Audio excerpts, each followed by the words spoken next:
Santai.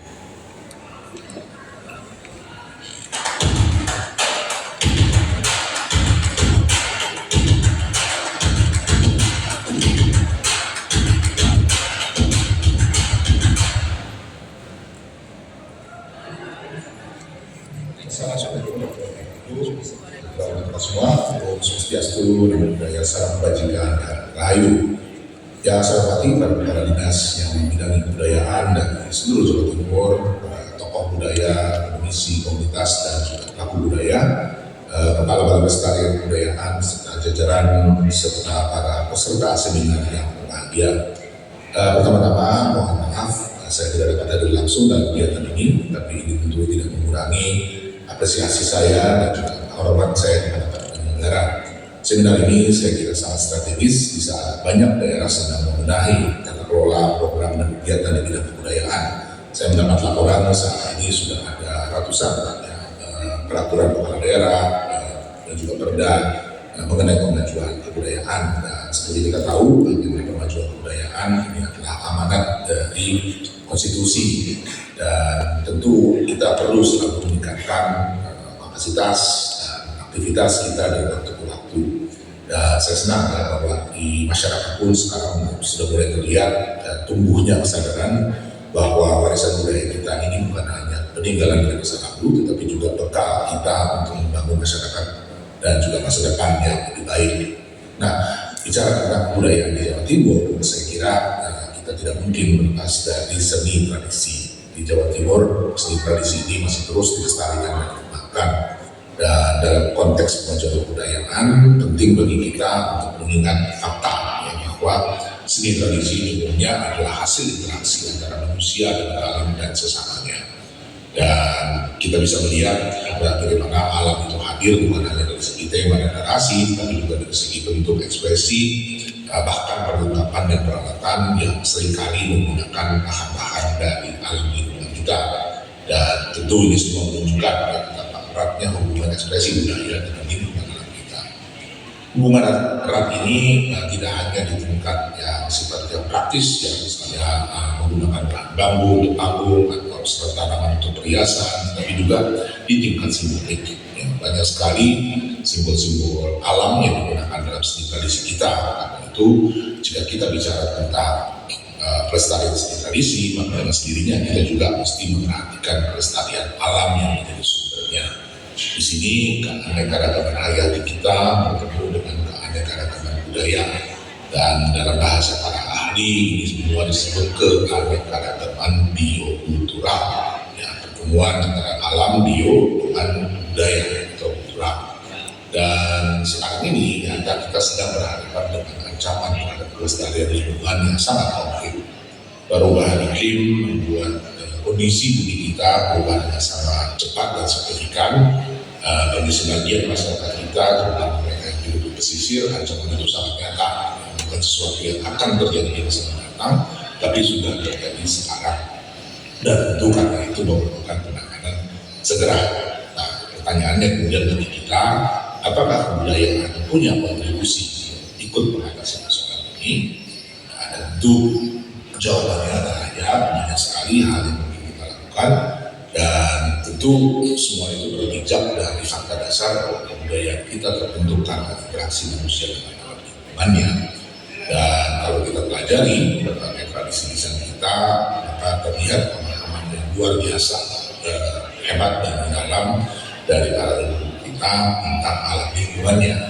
Para leluhur kita ini sadar betul ya, bahwa alam ini harus dijaga, dirawat, dimuliakan, karena jika tidak, maka dampaknya bagi kehidupan manusia juga akan sangat besar. Alam yang bersahabat tentu melahirkan kehidupan. Dalam lingkungan yang baik, maka manusia dan kebudayaan juga bisa tumbuh dengan baik. Dan kalau manusia dan kebudayaan itu tumbuh baik, maka kebudayaan yang maju bisa berkontribusi banyak agar lingkungan tetap terjaga dengan baik. Kurang lebih begitulah siklusnya yang kita pahami. Nah, apakah yang harus kita lakukan ya, agar kita dapat terus melestarikan dan mengambil manfaat dari kekayaan biokultural kita itu? Nah, saya ada beberapa catatan di sini. Pertama, saya kira terkait dengan inovasi. Kita tidak bisa meninggalkan cara dan metode yang lama terus-menerus. Ya, inovasi harus menjadi bagian kultural dan kemajuan kebudayaan. Misalnya saja banyak ekspresi budaya kita yang bisa dikembangkan dalam berbagai format yang relevan dalam masyarakat sekarang. Ya, panggung pertunjukan yang klasik seperti grup itu harus terus kita kembangkan tentu saja. Tapi bentuk-bentuk ekspresi baru seperti penerbitan buku atau komik atau bahkan film yang bersandar pada cerita-cerita dulu yang dapat juga digunakan untuk menjangkau audiens yang lebih luas. Ya, dan hanya dengan inovasi semacam inilah ekspresi budaya kita bisa tetap relevan bagi generasi yang sekarang dan yang akan datang. Hal kedua yang adalah pentingnya adalah partisipasi masyarakat, ya, terutama komunitas pelestari dan pelaku budaya itu sendiri. Sudah tidak zamannya sekarang ini kebijakan mengenai kebudayaan itu ditentukan hanya dari atas.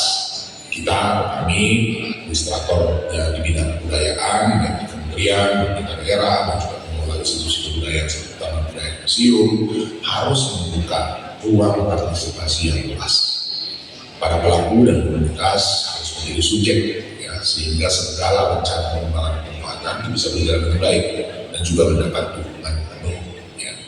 Nah, hal ketiga ini terkait dengan kreativitas. Ya, ini bukan hanya soal menciptakan sesuatu yang baru, tetapi juga bagaimana kita dapat merespons tantangan dengan cara yang inovatif tanpa tentunya melepaskan tradisi. Sanggar Kita tentu pernah mendengar sangsen kena tadi tantangan yang modern dan mendengar ini dengan tradisi.